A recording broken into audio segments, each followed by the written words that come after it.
Hi again, everybody. I'm back. If you saw my previous installment of this, my previous video, it was all about the design and the drawing of the subject today, which is the building and the scene around the 1935 architectural icon Fallingwater by Frank Lloyd Wright in rural Pennsylvania. So I discussed a lot about redesigning the reference photos and making what I hope will be a better painting.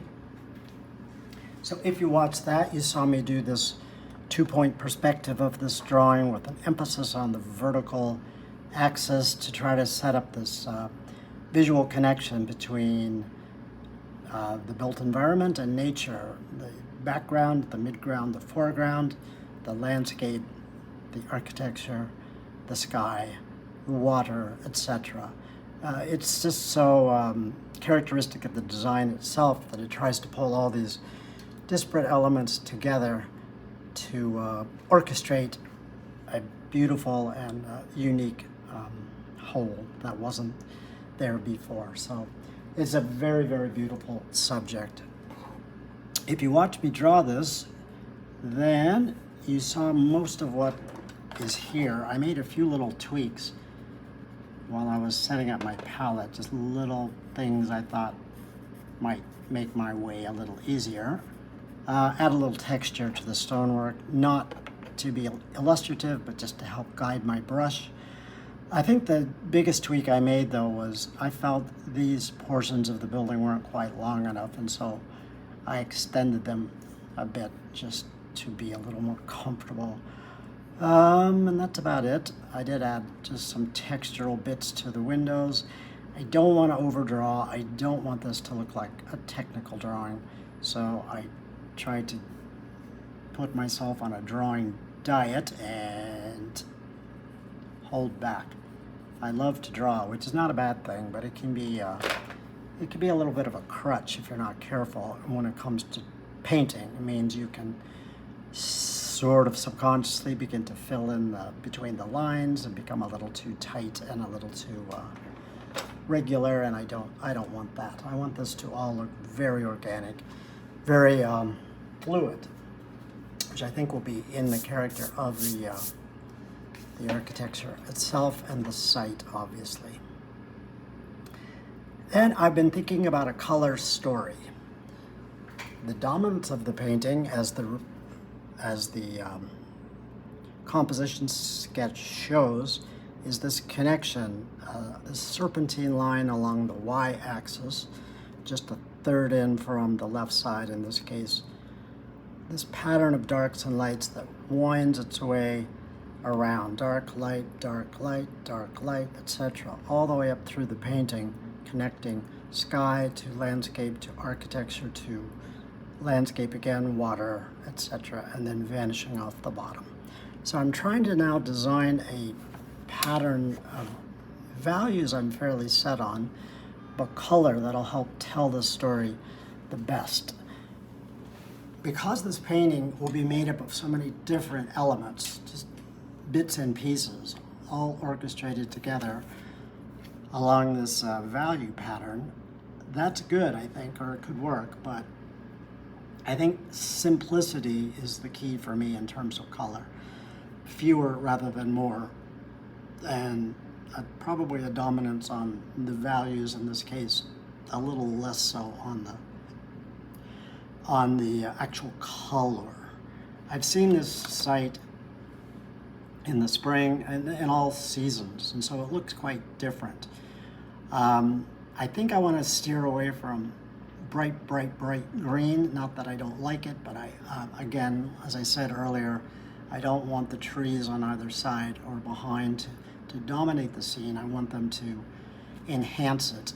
This is the main story, so all these other elements of the painting, I think, need to be a little bit secondary. So I think really deep saturated greens I'll probably keep to a minimum. Yeah, and just have a simple toggle between warm and cool. Light in the background is key. I want a little bit of light coming right up off the page, not pure white, but light to help set up this pattern of light, light, light, light, light, light, light. So I want to keep the sky fairly light. There are trees behind, which I want to be very sketchy about. I'm feeling yellow tonality to the sky might be the best. I might be wrong. I think you could probably do a number of different colors, but I think I want to steer away from a bright blue sky, as I think I kind of want to quiet the emotional response down a bit. A yellow sky will maybe feel a little bit more like end of the day or early morning. I'm not, if I'm honest, entirely sure which direction we're looking here. I should know that, but I confess I don't. So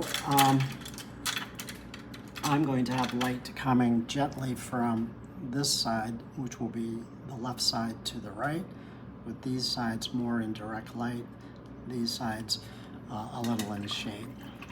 I used an Escoda 1/2-inch versatile brush to just scrape in there around the buildings to preserve the edges. And now I'm using one of my brushes, these Neef mop brushes, to very quickly just wash in this Naples yellow sky.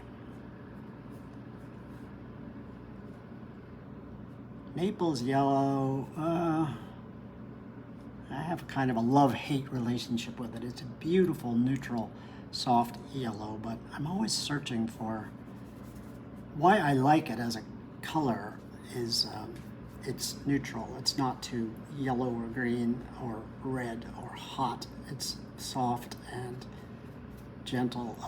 This is a Holbein pigment, and it has a little bit of opacity, so it's a bit tricky. It doesn't always play that nicely with other colors because of that. But it's just this beautiful buttery yellow tone that I like. So it works quite well on blank white paper. It can mix with other colors, but it's not necessarily that successful at it. So I don't urge people to use colors that have too much opacity to them. I turned the page upside down, as you can see, and this way I'm painting on a tilted board about 30 degrees angle or 35, and it just makes it easier. Uses gravity to help the washes sort of paint themselves. You can turn your board around, I do a lot, to get these wet washes to run in the direction you like. If you're doing a big sky or a sky dominant painting, that trick is very helpful. You can turn the board this way or tilt it down or up to increase the run of the washes. You can get them to run in a direction that you want and away from an area you don't want. It's just one of those things that I'm pretty reliant on. Being able to move my board around is very, very useful to me in order to get these wet washes that I prefer to run in the direction that I like. I'm going to grab some paper towels. I'll be right back.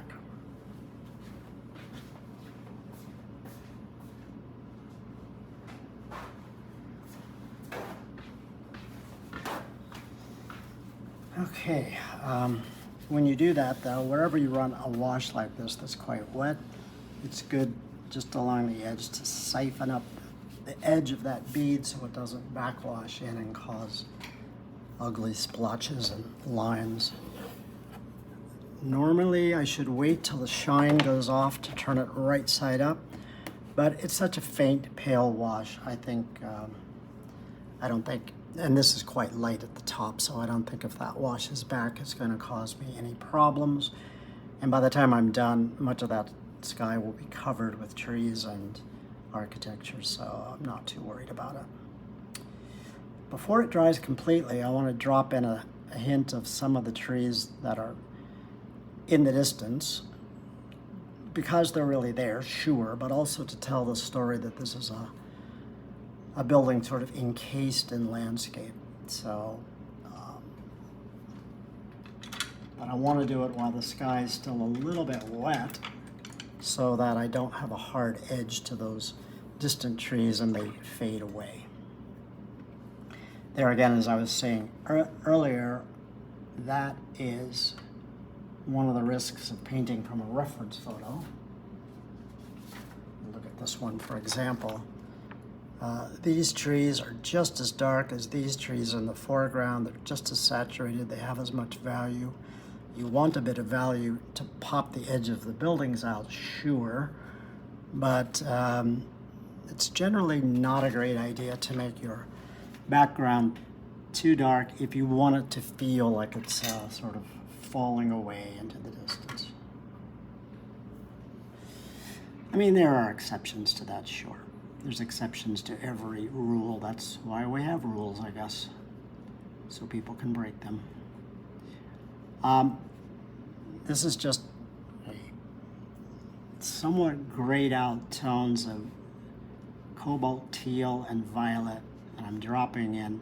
This is another one of my Neef brushes, a smaller mop, number 50, but dropping this sort of gently into the wet wash so that I don't have hard edges and I get these nice soft edges. So I'm not being especially descriptive, obviously, of trees, but I'm just sort of building up a tone that I hope, as it dries, will feel like trees in the distance. Also, it has the added benefit of adding a little additional value just along the edge of the architecture of the house so that it'll pull out a bit and look a little bit more forward, more frontal. Anyway, again, simplicity is the key here. Sort of less is more. I can be a little scruffier about these, I think. Yeah, I think that's good enough. So yeah, it's just some tone that just looks like it's probably trees in the distance. I'm adding a little additional violet to the very base of these. This is another Holbein color, actually, a mineral violet, which is violet, yes, but it's a softer, more less aggressive violet. It's not exactly screaming purple.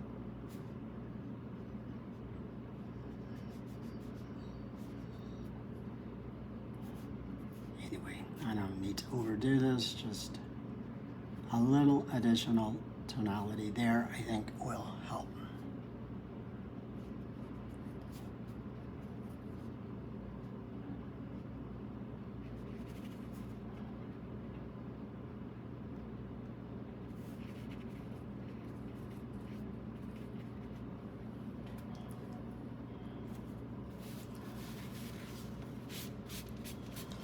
Now, I know you probably heard me say I want the trees left and right to sort of melt into the sky, and I do.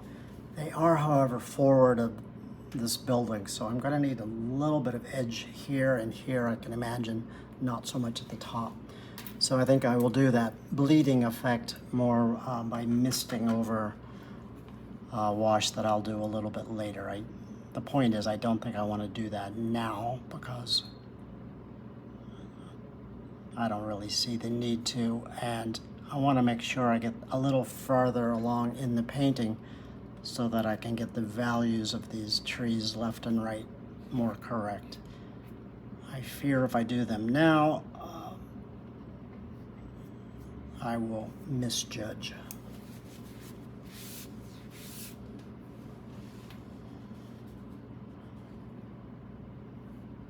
I think that's okay.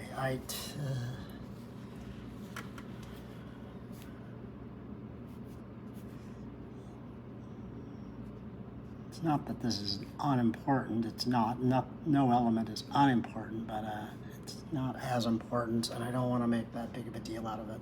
I think that's fine. I'll leave it. The architecture itself, again, these are going to be quite light, but I don't want to necessarily leave all the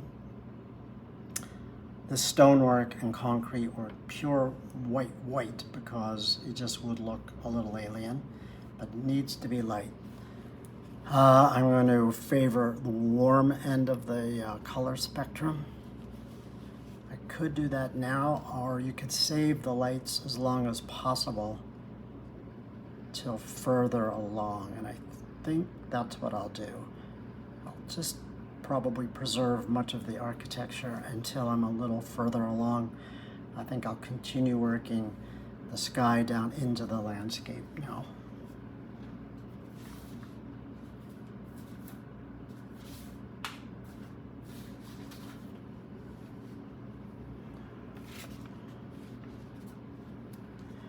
I do want a crisp white edge saved here where the light will hit the horizontal bands of water. Little bits there, definitely there and there.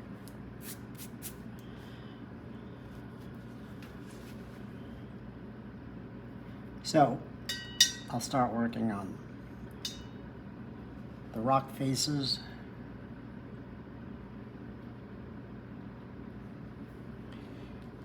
In reality, they're fairly neutral. They're a bit gray.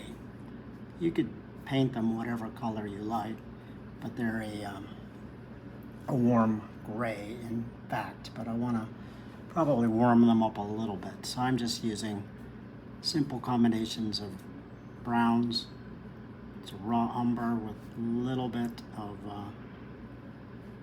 cobalt blue dropped in, so just a very simple warm cool toggle. I'm using this 1/2 inch flat so I can get some of this dry brush effect going on that'll imply some textural identity to these rock surfaces.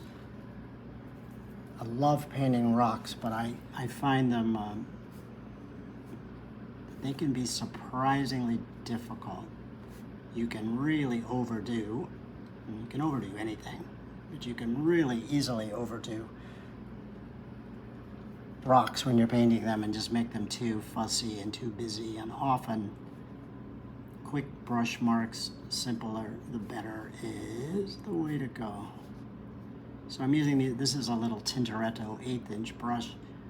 Just flat brush gives you these opportunities to make these dry brush marks that help imply some sparkles of light and perhaps water, and just makes your life a little easier. So I'm just going back and forth between this raw umber and cobalt blue, trying my best not to overthink it, but just really to keep it simple. I've added a couple of additional water streams coming over. I don't know if that's the right thing to do. I think it's okay, but time will tell. I can always take them away. I think I'm just going by the motto that you can always save light, but once it's gone, it's pretty hard to get it back. But you can always take it away once it's there. So now we're back here more into the shadowy areas, and I can go a little bit darker. A slightly horizontal band of rock there, which we'll want to keep a little bit lighter.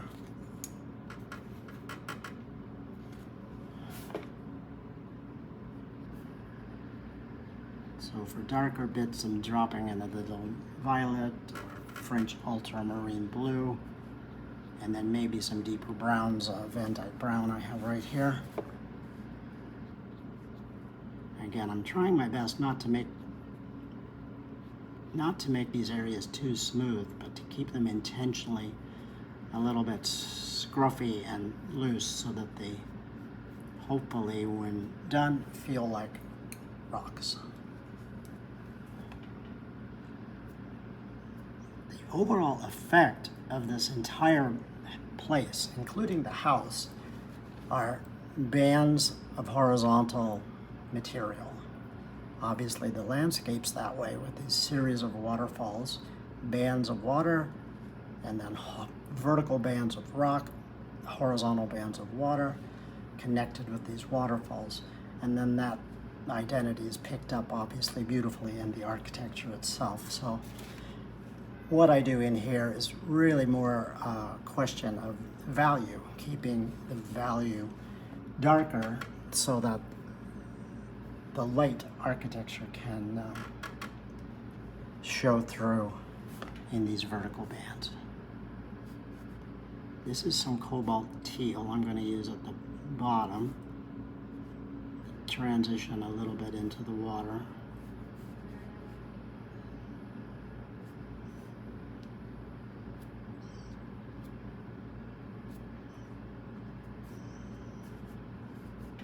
No, it's fine.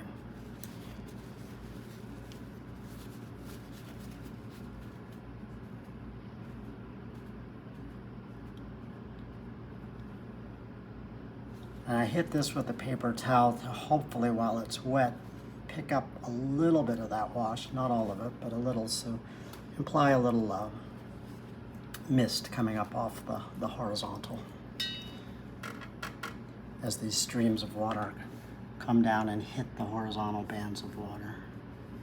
So this is just very pale cobalt teal and 1/2 inch flat dry brush single mark to hopefully show some sparkles of light on that water. Not to kill all the light in it, but to take away a little of it.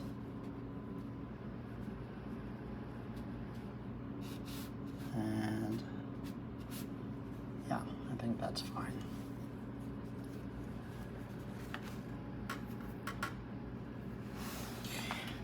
As I go further, I can go back in and add little bits more identity of the water if I think it's needed, and the rocks too, of course.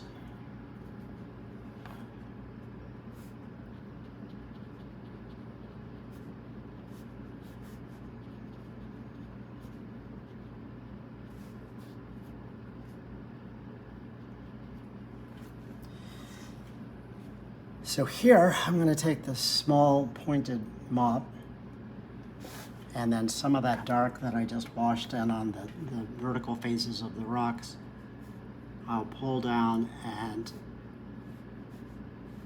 before that teal wash of water dries completely, I'll just hit it with this, just touch it so that it melts down and starts to imply some reflections of these rocks in that water. Again, it's a nice effect, but no need to go too overboard. The light of this band is really critical, and I don't want to lose it. I can afford to lose a little of it, but not too much. Yes, that effect is what I want. Doesn't need much more than that.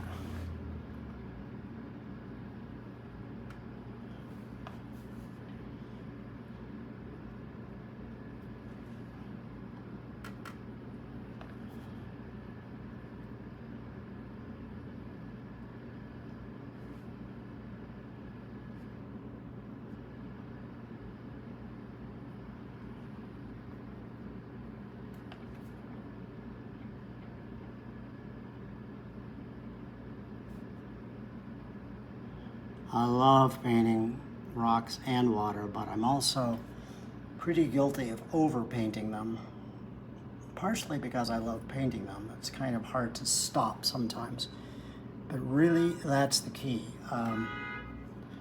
Generally speaking, painting just a little bit less than you think you should often works out best. I know that that's true in painting bodies of water. If you, gosh, I look back at older paintings of mine. I mean, I'm never particularly thrilled with any of my paintings, especially after they're done. But I look at older paintings, say a few years ago, and even the ones I thought were pretty good at the time, I would say when it comes to bodies of water, where I tended to go wrong was just using too many brush marks. So that you just need very few, almost always. I had too many marks going this way and then that way. and it ended up looking quite schizophrenic, a bit like a plaid shirt. I think, again, as in all things, if you have two opposing forces, vertical and horizontal, even if you're wrong, it's better to choose one and make it the dominant and then play down the other. So when it comes to painting bodies of water, I think it's good to give the water either a dominantly vertical or a dominantly horizontal identity, if that makes sense. So water that's more mobile, moving, agitated, might look a little better if it has a slightly more horizontal feeling. If you think of waves in the ocean or ripples in a moving stream such as this, the energy is going to be kind of dominantly horizontal, I believe, this way. So I would, when painting, try to keep my brush marks in the vertical to a minimum and keep most of my brush marks in the horizontal field.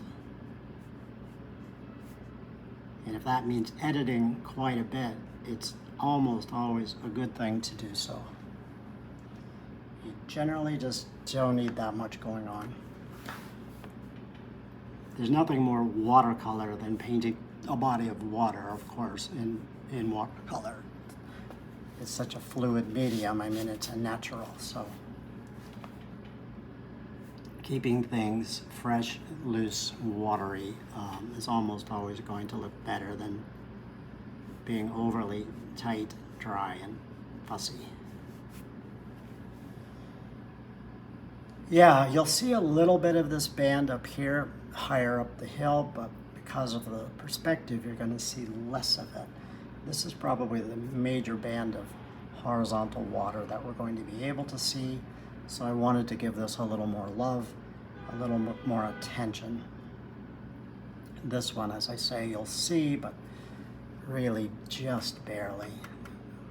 It's really more key that I keep this band as light as possible, because as the house comes down, the shadows here are going to be quite dark.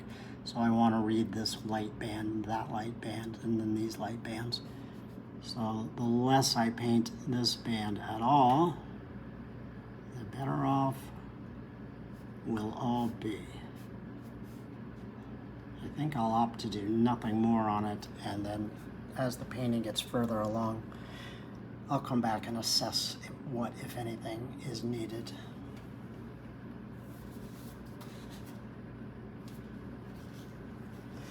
So this larger rock shape, it's all right. I want it to look lighter because it's picking up more light, but I don't want it to look all white. I'll just take, again, this Escoda 1/2 inch and just do a dry brush mark on it just to give it some texture, not to kill the light, to knock a little of it back and sort of scruff up the face of that rock, give it some texture.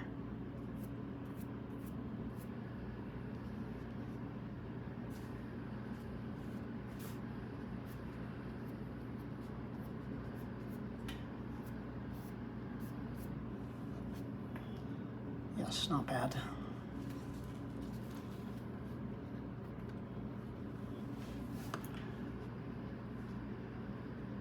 That was raw umber I used, or what was just lying in my palette, so it was a little grayed out. It had something else in it.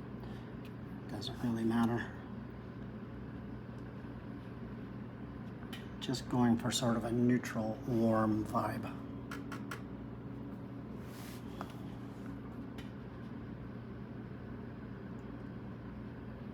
So as the pieces of this part of the painting are falling in, I can see the quick little things I can do to help connect, blend everything together. I don't always succeed to the degree I'd like, but I'm always aiming for connections in my painting, making all parts of the painting, however disparate or different they may be, all orchestrate toward the same end, to hopefully making a good painting. I really dislike paintings where it just looks like the artist painted here and then here and then here and then here, and nothing looks sorted out. Everything looks disconnected.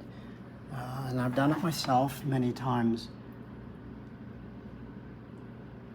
So even if you're painting diligently in one smaller area, try to keep the whole painting in mind as you go, so you'll have a better idea of how dark or light this or that area needs to be. Right, all right, I'm gonna move down here and do a similar treatment, but then fade it off the bottom. It is more frontal, more in the foreground, so I can go a little bit darker on some of these shadier phases of the stone. But as I said, I do want the front of the painting to become unresolved and just fade away. I am not looking at any reference photos. I mean, I could, of course, but I've kind of redesigned this whole area. So I am afraid if I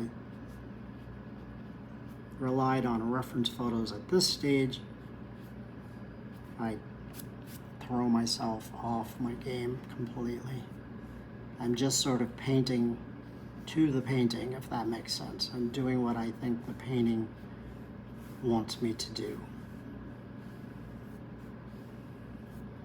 I think when we start looking at reference photos too much, even if we're not aware of it, we start to paint because we think, oh, well, that really does look this way, or that really is this way.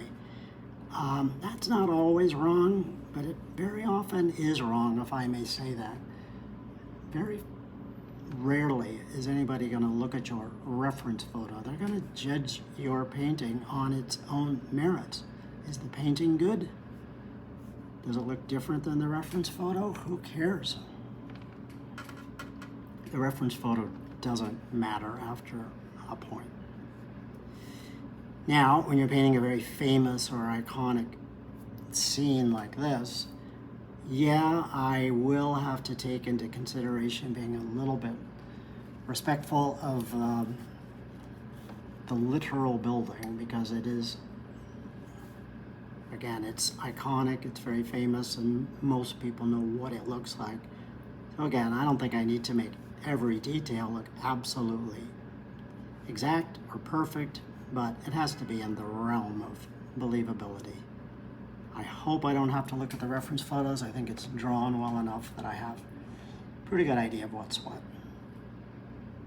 So here I'm just doing, again, sort of the vertical face, the shadowy face of some of these rocks, negatively painting out these vertical falls of water. And by negative painting, I mean not painting them. One of the things I love so much about watercolor is that the power of watercolor, the beauty and the strength of it, is often found in what you don't paint as much as what you do paint.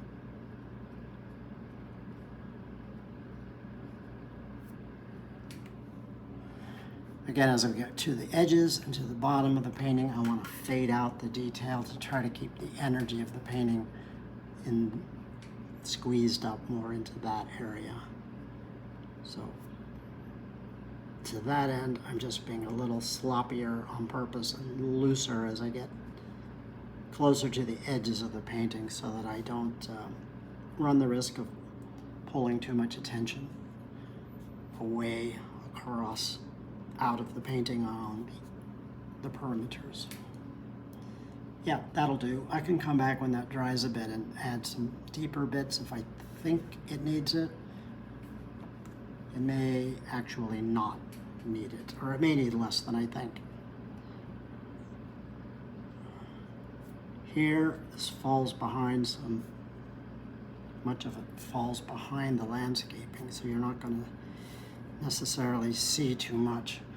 So I'm going to try to be as sort of loose and impressionistic about all this as I can get. I can. It's not necessarily my nature to, but I can do that.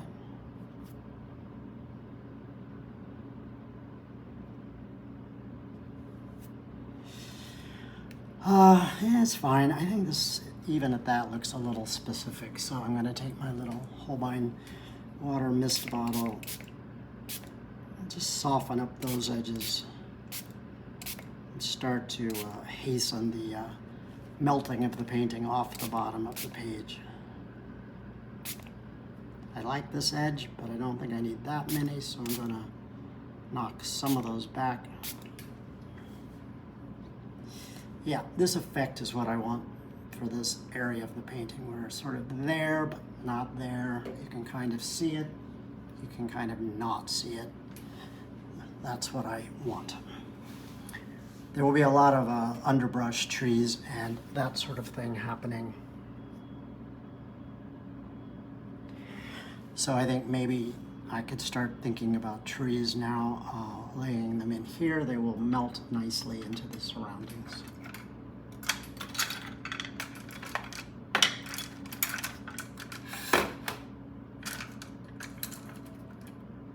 Okay, trees. Oh, don't we all love painting trees? I do. They're frustrating. Much like everything else I have found over the years. Often, the less I do, the better they look. I tend to gravitate toward these brushes, these Davinci Casenio series 5599. They're a liner brush. So they have this fatter barrel and long liner quills out of the top.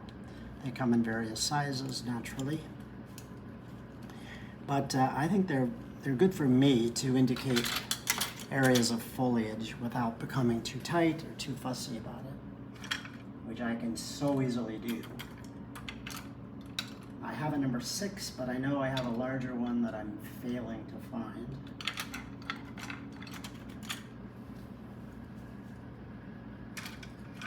So I may have to just soldier on.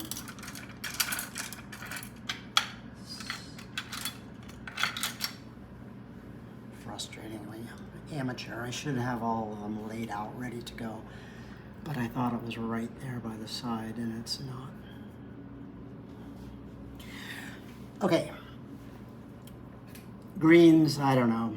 There are a million theories about greens for sure. I used to never use green pigment, just making it myself with blues and yellows.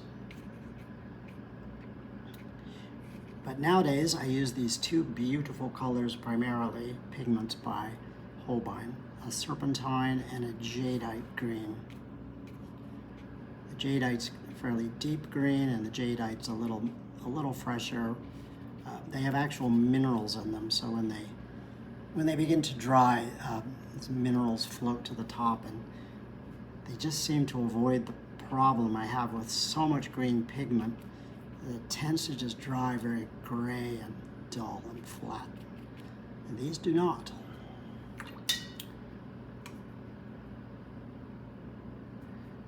So I'm using this liner brush. What it allows me to do is get these aerated, sort of dry brush, scrapey, aerated edges without having to work too hard at it. They can really look tree-like without having to become too fanatic or too tight and paint every leaf. I'm feeling my way through this, a little unconvinced. The shapes of these trees. I want them to look as fluid and easy as possible. This is some of the jadeite. You can see it's a deeper, slightly more saturated green, not as fresh. I think the key to painting green pigment is variety. And by that I mean using a variety within the painting of green pigments, warmer, cooler, modulating them along the way quite a bit with warms. Generally, the warm and cool, the red and green vibe is good, but you can use blues and other cools too here and there to gray them out if needed or as required. So I'm just experimenting there to see. I don't hate the shapes. I think they're a little insistent, so I'm going to Soften the bottoms for sure. Probably keep the edges up there.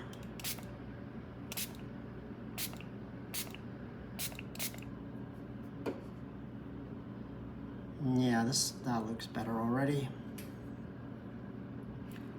Trying to keep the bottom of the painting just pretty loose, washy, and impressionistic.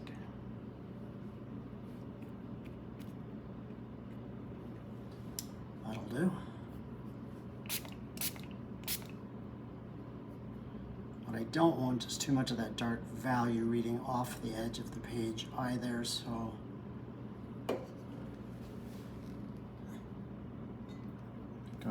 you go back to some of this burnt sienna and modulate some of these greens with a little bit of this warm.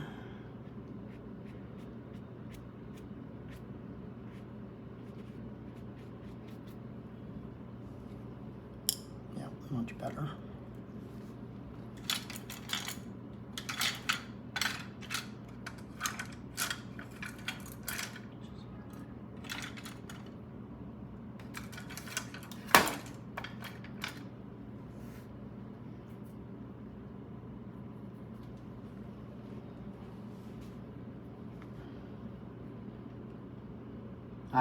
This isn't the greatest example. I'll show you when I get to the larger trees, but I like to paint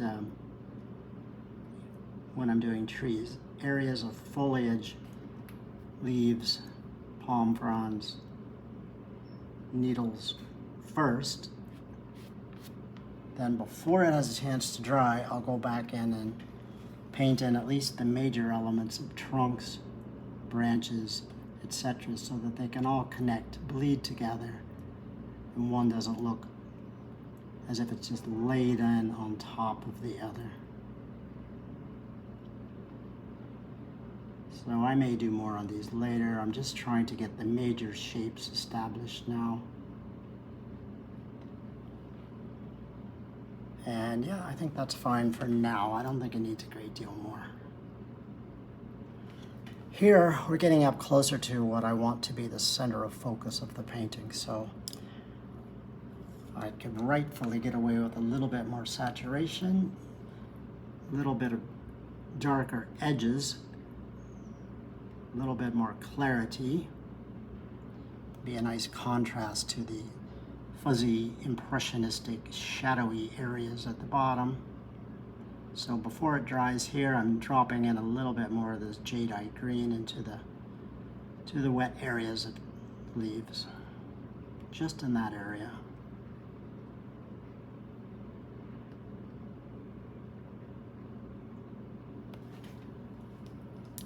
And then allow that to just become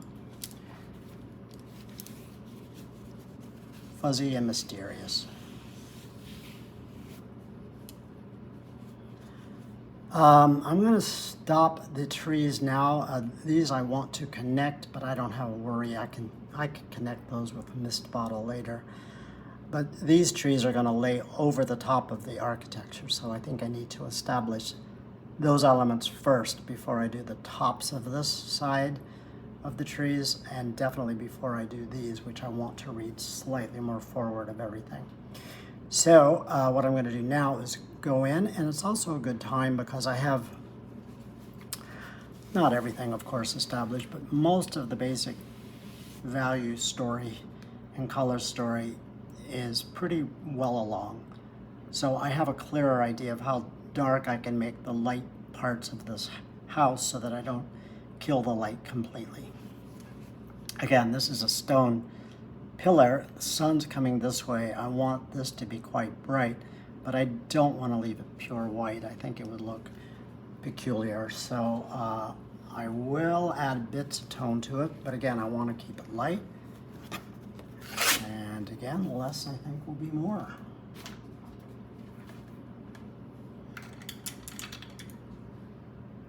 Stone, so I think flat brushes is the way to go.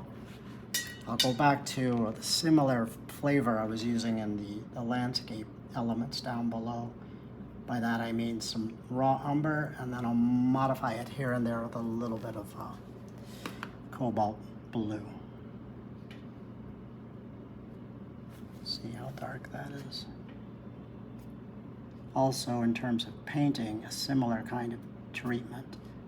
Flat brushes are great for this scrapey dry brush treatment. It allows little sparkles of light to show through. It adds texture.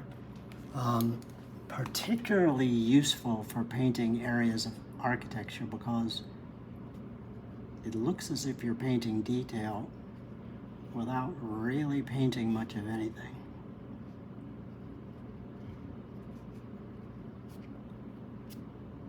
So yeah, just bits of raw umber and little bits of cobalt blue.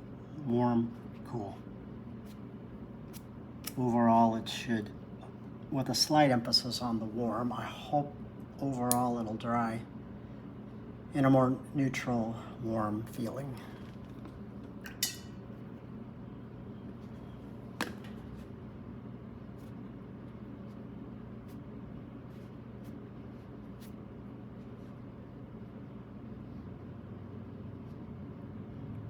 I don't hate that, but I don't love it either. I think it wants a little more texture.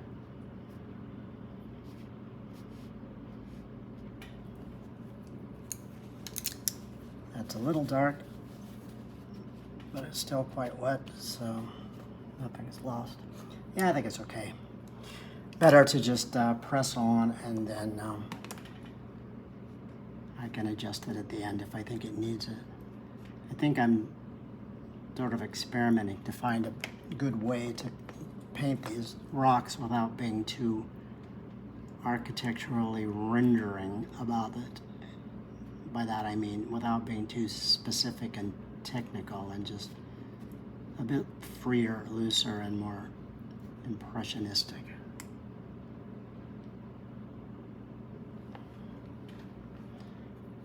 I'm very aware that I'm eating away a good deal of my light, and it's not necessarily tragic, but I just have to be cautious. These concrete bands, the balconies and roofs, they're not white in reality. They're sort of an almond or cream color, almost pink, but I'm going to leave them pure white. I think my job will be easier as a painter, and I think the painting will benefit from it. Yeah, I think I'm all right. I'm a little nervous that I ate away a little too much of my light there, but the connection between the rocks and here, the man-made bits of rocks and the natural world really needs to be established in terms of color, texture, and so I think that's working pretty well. Underneath these deep overhanging balconies are windows that lead out onto the outdoor areas, and there's beautiful Frank Lloyd Wright windows trimmed in Indian red, but don't think we're going to be getting into that level of detail here. Value is key, and they need to be quite dark. So I'm going to pick up this sort of value story that I used in the water, sort of a deep. This is an ultramarine blue with a little bit of violet mixed in. So again, it's not illustrative or rendering in the sense that it's explaining technically what's there. It's more based on the idea of painting to try to tell the story. Undersides of these deep overhanging sunshades, they're very deep, 3 or 4 feet in some cases, or even more. I want to get the sense of some reflected light up under them, so I don't want to make them just dark. So I'm going to use slightly toned down, but a bit brighter orange. This is a permanent orange, although I've mixed some of the brown into it in the palette so that it has a warm glow on the undersides of these overhangs, and I'll let that bleed down into the deep shadowy windows. Hopefully that'll all work. Here I'm just melding the two so I don't have a hard line. Naturally, anybody that watches my work knows I love painting architecture. I do, but I love painting more, and I'm always looking for ways of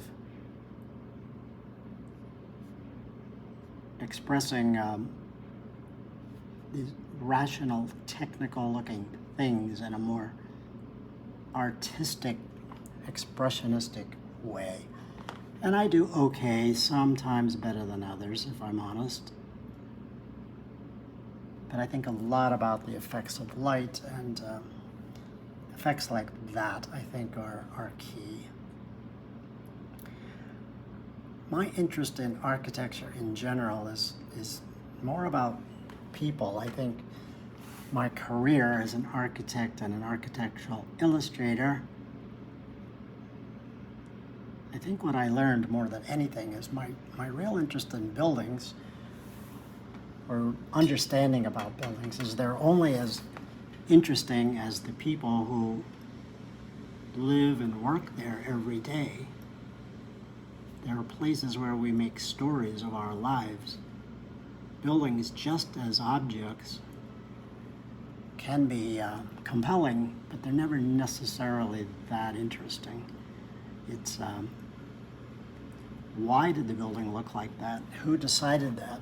Who lives there? Who works there? Who made those decisions? How do they feel about it? How are the people affected who have to live with these pieces of architecture, good, bad, or in between? That's what interests me, the stories. The stories architecture allows us to tell about ourselves and our own lives. And so as an artist, when I do turn my attention to the built environment, which I do quite a lot, it's really the stories of the people who interact with these objects that I find the most compelling.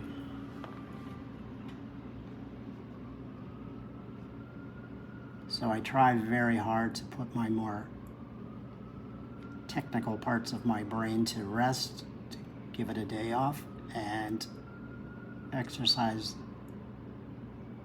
the more narrative or expressive parts of me.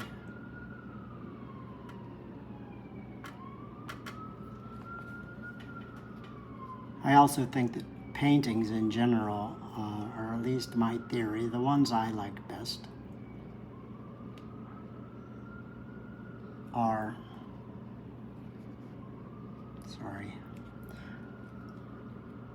I think paintings ought to be about something, not just of something. I think I'm not as interested in just painting scenery or things just as they are, but rather, what is the effect or what is the experience of that thing, that person, place, or thing you're looking at? What does that tell us, about you? What are you thinking? That's what I'm interested in.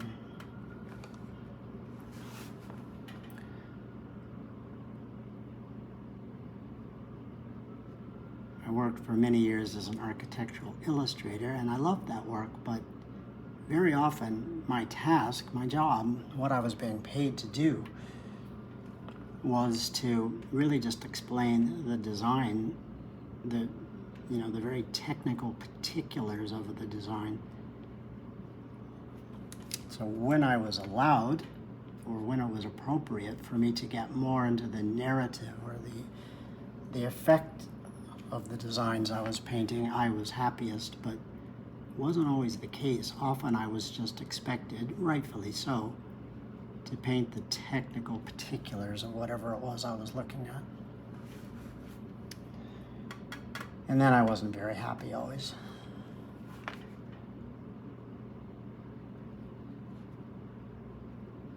But you know, it was my job, I get it.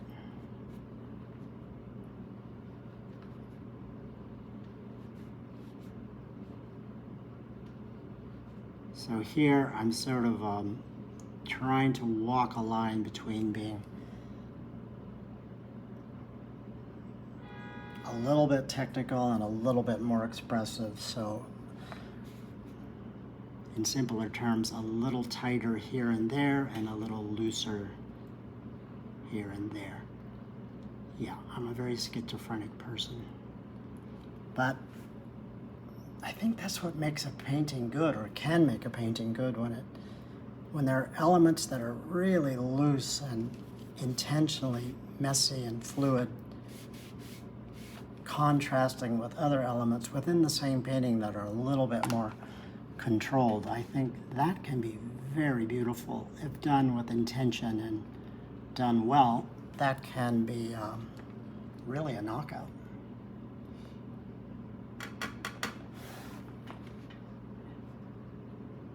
So down here, I want to go a little bit deeper against the white band of the water, as I discussed. There aren't as many living areas down here. It's more just supports for the buildings, very deep set buttresses, so I can just concentrate more on the values here. So a little bit brighter with this orangey ochre.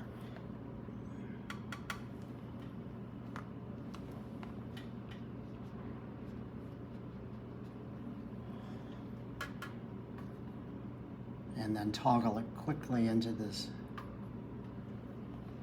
deeper tone at the bottom. I'm going to use some Van Dyke Brown and then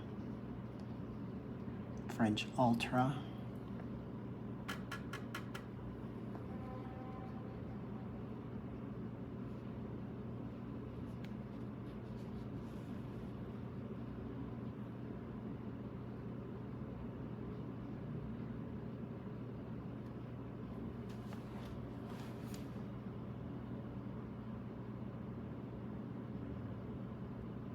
Generally okay. These sides of the concrete, as they turn, will get a little tone. They'll be in shade, but I don't want them too dark. So I can do that a bit later. Really do want to beef up this sort of anchoring shadow here at the base.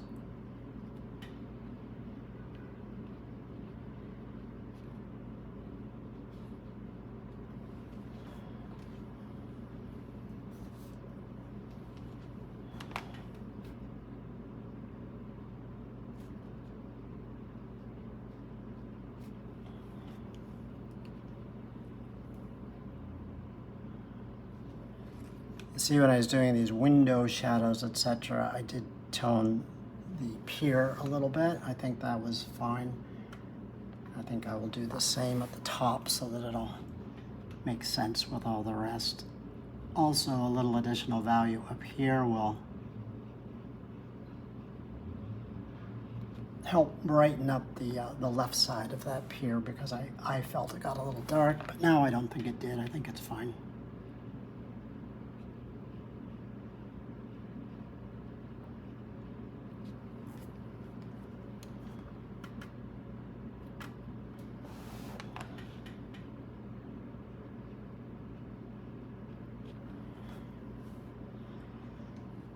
Okay, may as well do it now, but these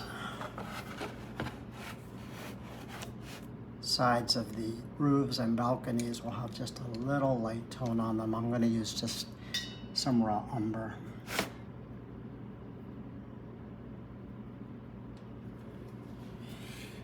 Nothing very saturated or intense. That's a mistake.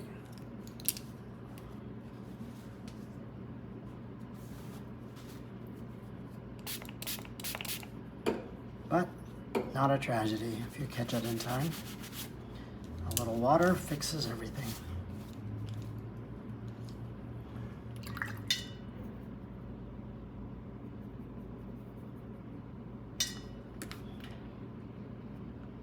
So I just want to feather that shadowy area into a slightly lighter tone here. And even fade it off as it goes down, that's okay.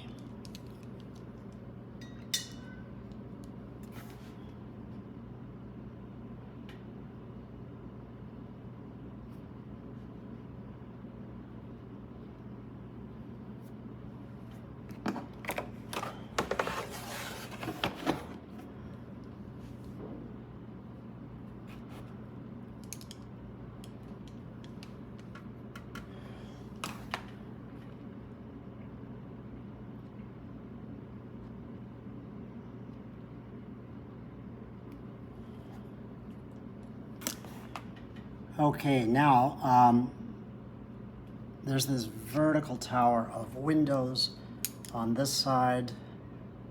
By rights, there'd be a shadow cast across this. I could ignore it. I don't know that I will, but I'm not quite sure how much of a deal I want to make of it, so I'm going to hold off a bit till I get those elements established. Then I'll see what I think it needs.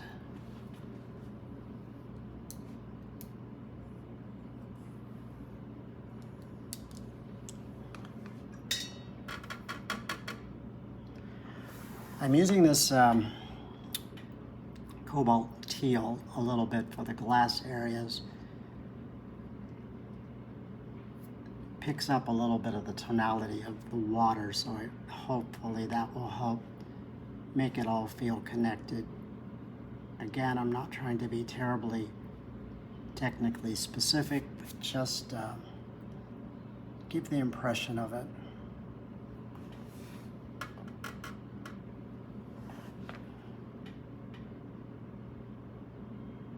Here at the very top, I'm going to wash in a little bit of violet.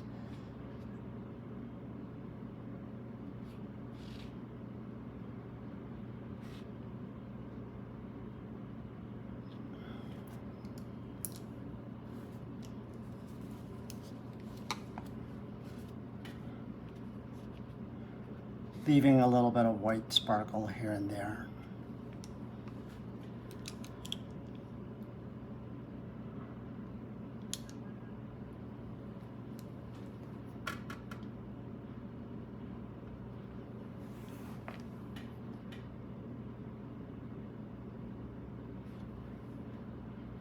These trees are going to come in and cover some of that, so, but not all of it.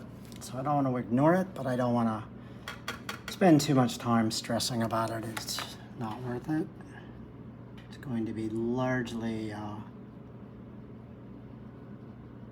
undercover.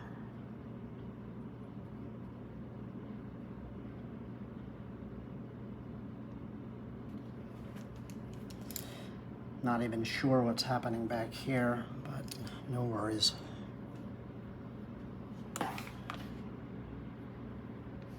Somehow this stone comes down and resolves somehow, and then I think it goes back into a shadow on this side. I'll just use some violet just to quickly give it a little anchor and substance. Good enough.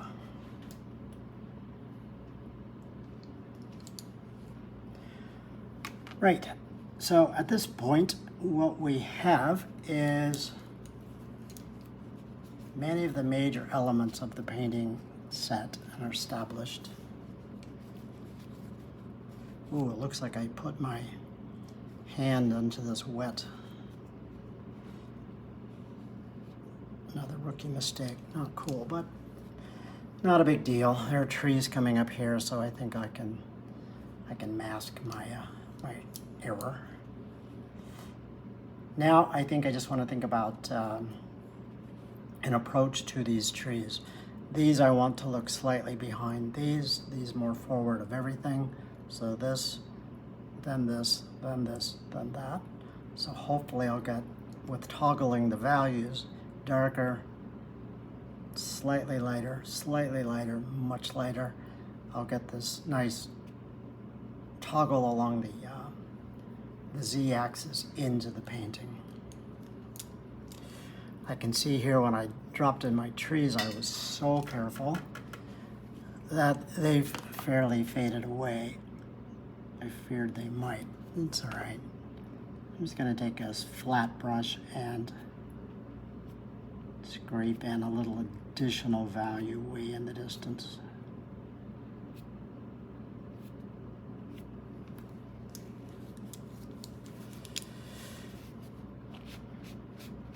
Feather it out with the paper towel, just enough to pop that corner and add just a little subtle bit of identity to those trees.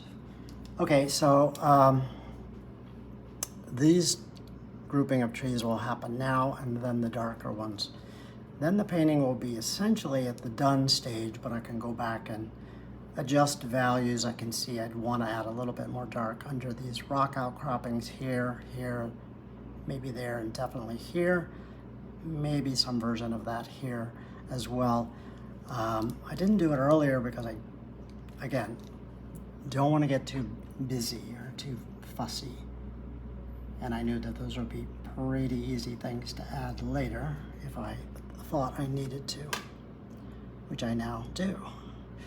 Okay, so these trees, this is a jadeite green, but I've mixed a little bit of burnt sienna in it, so it's sort of a duskier,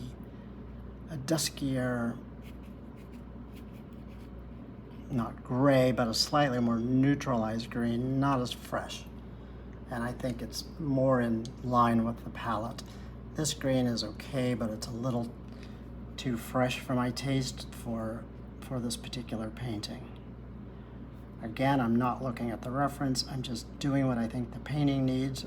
One thing it needs is to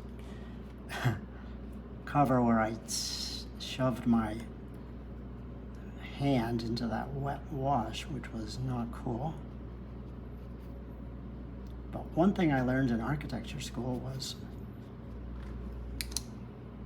if you've designed a bad building, just plant more trees. As we get to the top, I'm adding a little bit more water, a little bit more of the burnt sienna, so it's a little warmer and a little lighter, a little less intense. And I just want these trees to sort of melt up into the sky graphically. Generally good, generally okay. I gotta work pretty fast because I want to add, again, some of the major trunks and branches before any of this dries too much, so that everything gets to run together and connect. But I'm okay, that looks pretty good.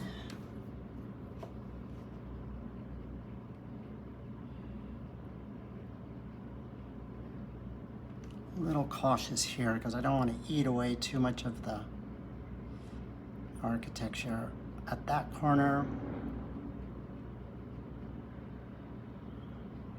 I want a nice marriage of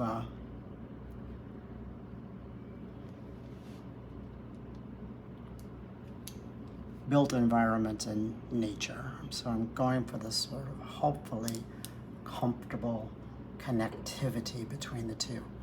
Tonally, I don't mind the top of that, but I don't like the insistence of those edges, so I'm gonna miss the top of these trees, let them literally melt into the sky a little bit.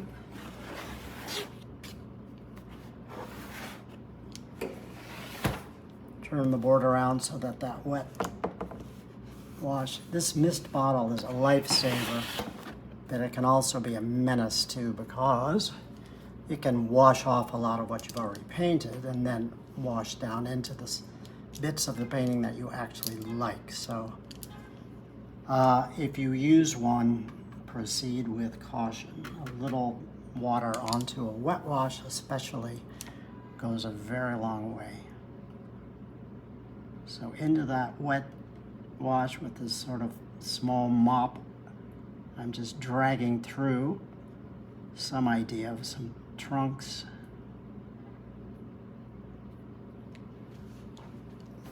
tree trunks, branches, as the painting dries, you can go back and sort of assess if you need more of these. So what I concentrate on is just trying to get the major ones, the ones I know I'm probably going to need, established.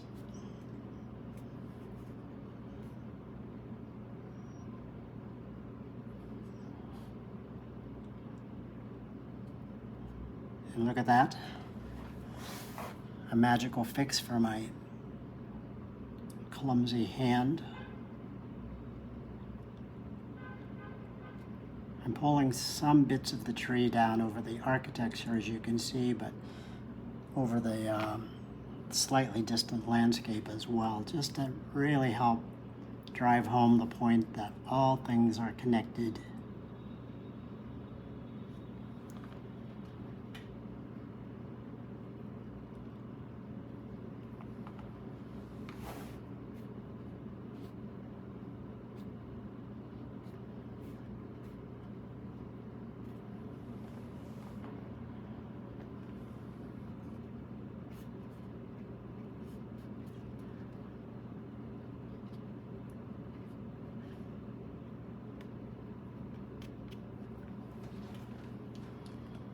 So pretty good. I don't know if it's 100% done. I'll assess, but those are the major connective elements of trees, branches, leaves, etc. I referenced earlier that I wanted to be sure that the tops of this landscaping connected with the bottoms that I've already done. So I want to take a quick look at that and see if it looks like the transition is too abrupt or not. Here, just around the center of interest, I'm dropping in a deeper bits of this jadeite green to just intensify some of the value there, and crisp up, harden up some of the edges. That dark against the light will help this tree feel forward, pull forward of what's behind, obviously. I don't think the transition's terrible, but I think I can do a little better there. So I'll take a little bit more of this jadeite and add some additional texture to sort of marry up the tops to the bottom on the right side of the painting here.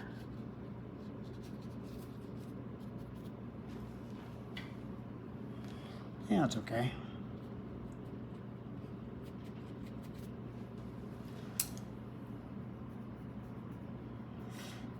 Now I wanted to start in on these trees.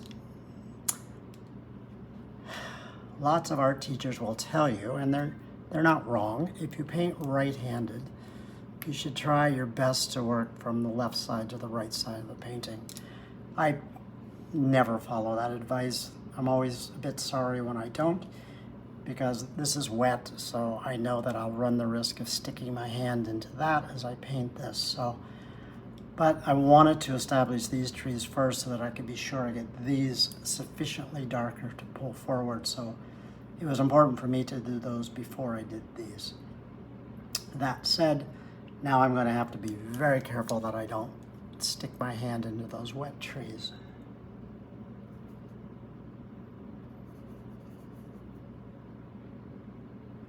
So here I'm using some jadeite green, but I'm mixing a little bit of alizarin crimson in to make it quite dark. Two complements, any two complements, if you mix them together, you're going to get a dark, or a neutral for sure, but a deep green and a deep red, you can get almost black, but it still maintains transparency. I want these trees to be quite dark. I'm starting to see sort of a triad that I could set up of darks that'll additionally help pop out the light and dark pattern in the center of the painting. All that said, I haven't forgotten that I don't want these trees to dominate the painting. They're really framing devices and not secondary in terms of importance, but yeah, I guess in a way, they're supporting cast members if this is the star of the show. So a little bit of deep value here is needed, a little bit there and less so here.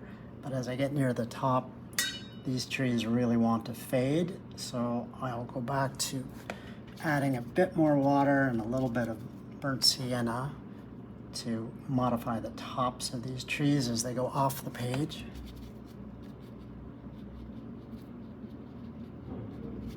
Marry it up with what I've already done.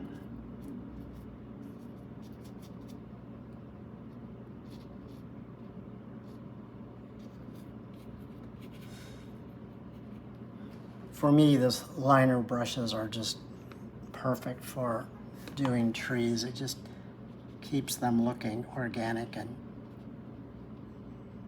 shapes that are tree-like without looking overly complex or fussy.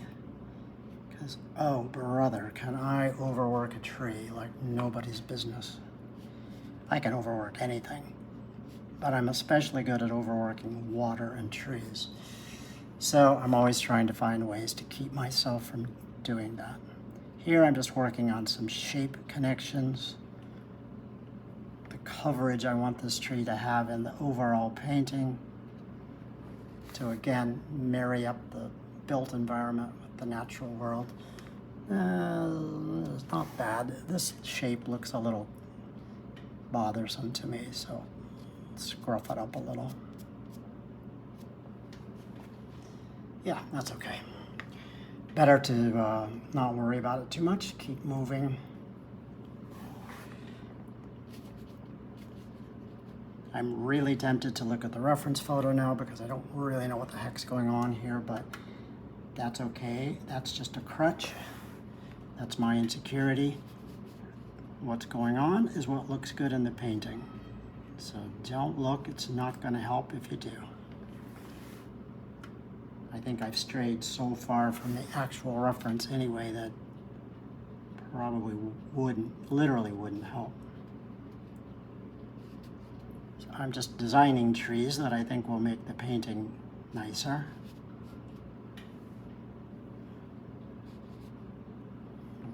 A little off script there, but I think it's okay.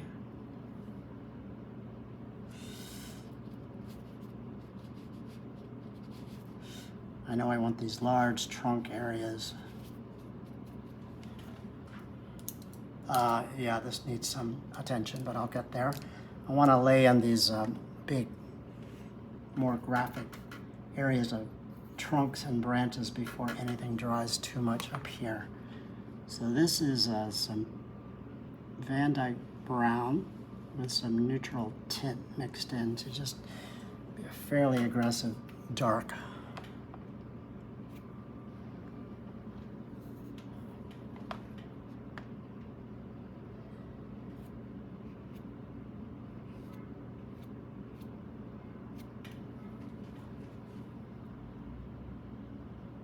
It's okay. I really rather wished I'd made that one a bit smaller because I think I have to make the tree a bit bigger to make it make sense. But that's all right. I'll sort it out.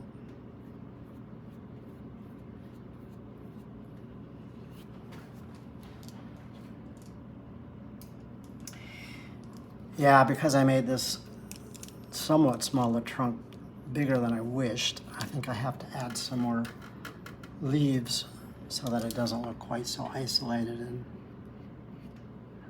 lost. Fattening up this one a bit. And hopefully before it dries, I'll add just a few more leaves here and there to blend it a little bit better into the landscape.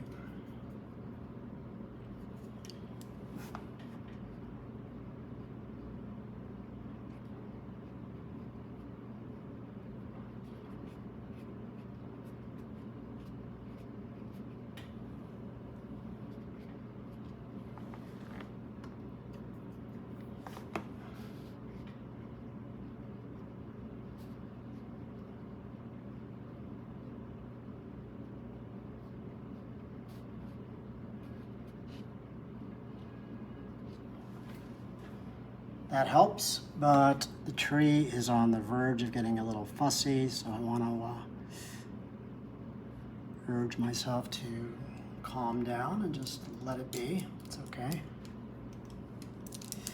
Now I'm going to take my small mop brush, again with some Van Dyke brown and darkened with a little neutral tint, start to add some of these more secondary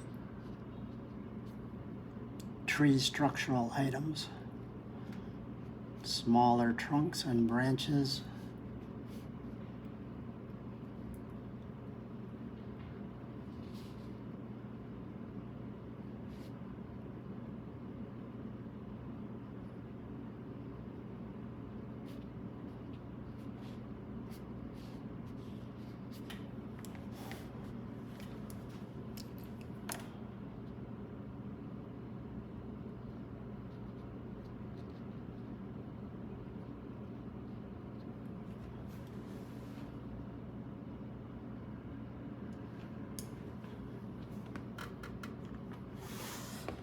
Shape of this is okay, but the location of these shapes are okay here, but the shapes don't look very sophisticated, so I'm going to try to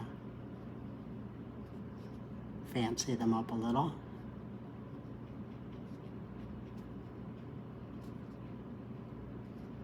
You can add in little individual clumps of trees, leaves, or individual leaves with this small mop brush if you think it's needed to just help finish off some of the edges of these foliage areas or add a little bit of additional texture if required. Feathering out the sides and edges to blend everything seamlessly together.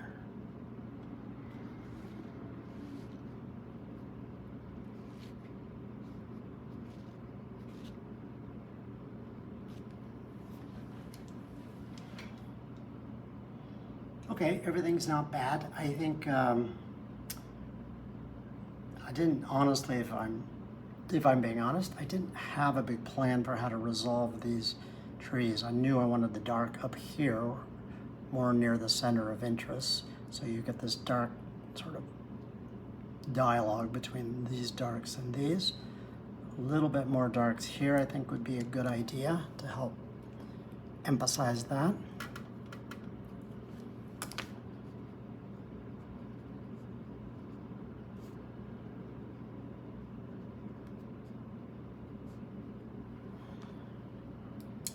But I don't know if I need really much more at all here, almost surprisingly.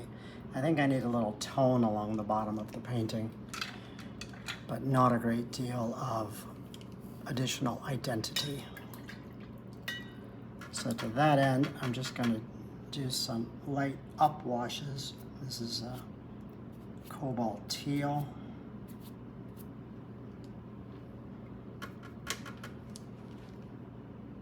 Into which I'll drop a little bit of mineral violet.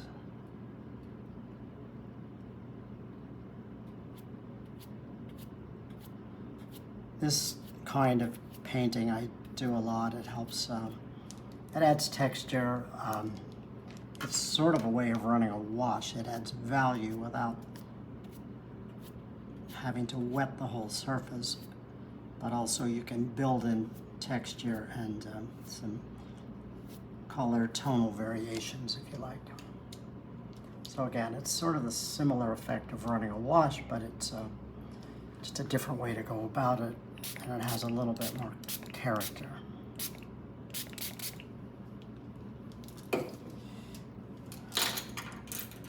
Here I think I'll do what I almost always do in these deep green areas. This is the Holbein lavender.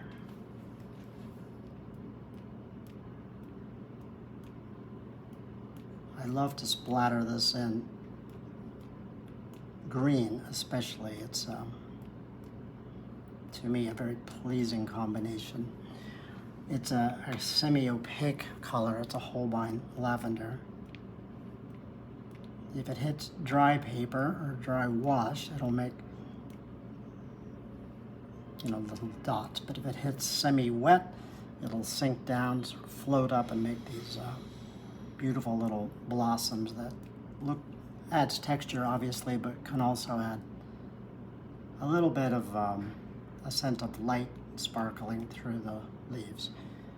This splatter technique's been around forever. It's useful, but it can be overused by me and others. So a little can go a long way. If your painting looks like it has measles or too spotty, you can just mist it slightly and they will run or blend a little and not vanish completely. But I do like it, obviously. I'm just cautioning you to use it sparingly if you do. Okay, overall, we're nearly done. I can see I definitely need to add some additional value in this area under the horizontal bits, but I really don't think too much. The painting, I mean, it isn't perfect, but it has a bit of freshness and vitality that I wanted. Architecturally oriented paintings can often look very dry and technical, and I really didn't want that. So I'm fairly happy with how fresh and fluid it looks, but I think I could add a little bit more of this teal in the water, a little bit of this green blue flavor, definitely some darker bits under the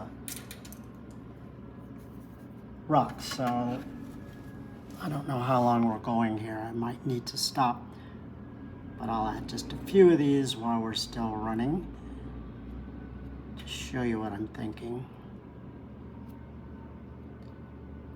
That's the look I want, just this dry brush, scrapey, scruffy, casual looking marks to imply texture and shadows on the stonework.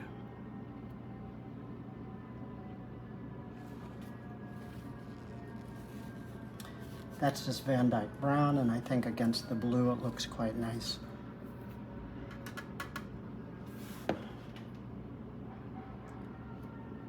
Further down here into the wet, I'm going to just drop in some violet and let it melt and try to be okay with whatever it does.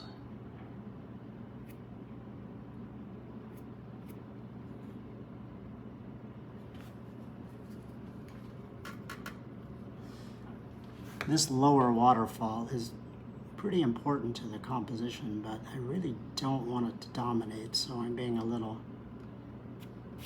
cautious about it. I think it's all right. I like the way it melts, so I think that's fine.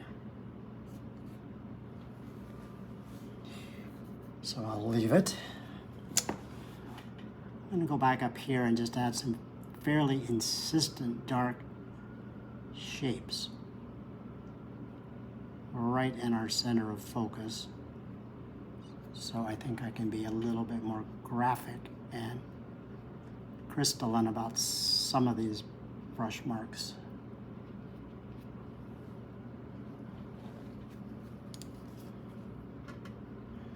But again, I don't want to be too illustrative and too overly specific everywhere.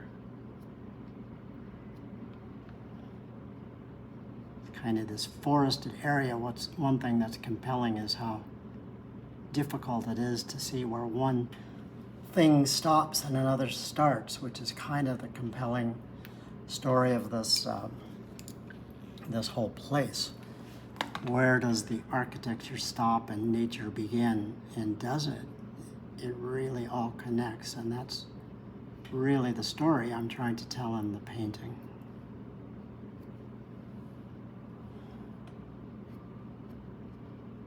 So to whatever degree I can, the less specific and rendering like I can be, I think the better the painting is going to be in the long run.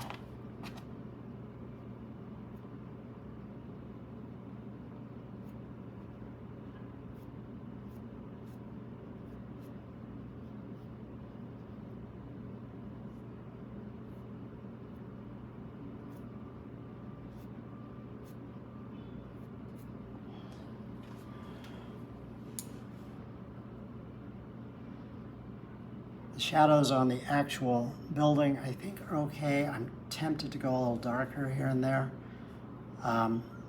They want to be a little lighter than these trees so that the house looks in the distance. So I may just make myself not do that and just leave them alone.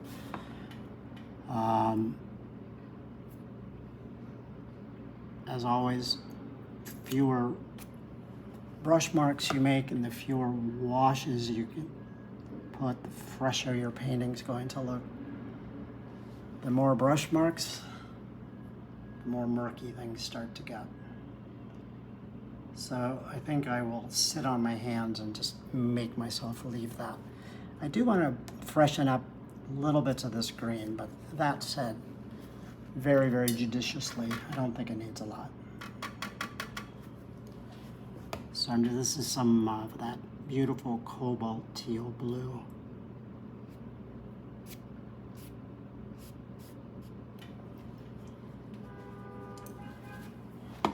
So I'm going to use just a little bit more in this sort of the shadowy or reflection areas, but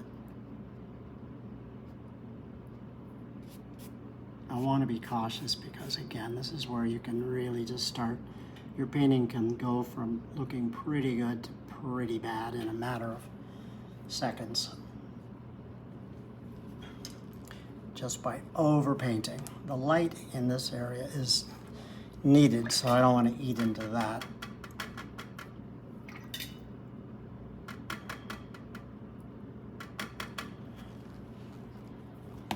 But back here in the more shadowy areas, I think I can get away with adding a little bit more tone, trying to keep everything in the horizontal to make it look kinetic and mobile.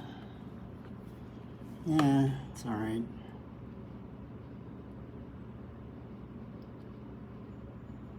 I'll bring a little into the actual waterfalls.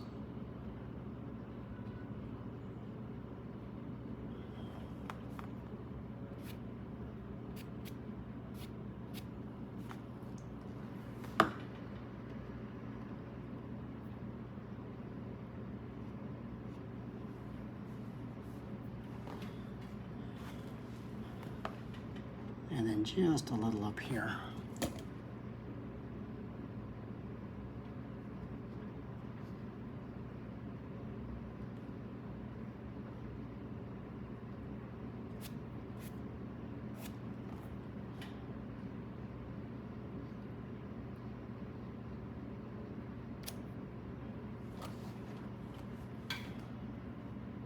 Okay, so again, overall, the story of the painting, I think, comes through pretty well. It is a story about the dialogue of contrasts, light and dark, of course, but also the built environment, the natural world, warm and cool colors, the energy of the vertical in contrast with the energy of the diagonal. And overall, my pattern of lights from light, dark, light, dark, dark, light, dark, dark, light, dark, light, reads through on the serpentine pattern right up through the painting as I had hoped. So generally, I followed my plan. I added a little bit more value in the trees than I originally thought I might, but I think it actually helped because it really did help emphasize the sense of three-dimensionality and distance from foreground, midground, background. And I like the color story overall. It's a fairly simple toggle between warm tones and cool. But anyway, hope the perspective lesson was useful and the drawing in the earlier video, and hope you enjoyed this. Thanks, as always, for your time, and I will see you all again soon. Happy painting, everybody.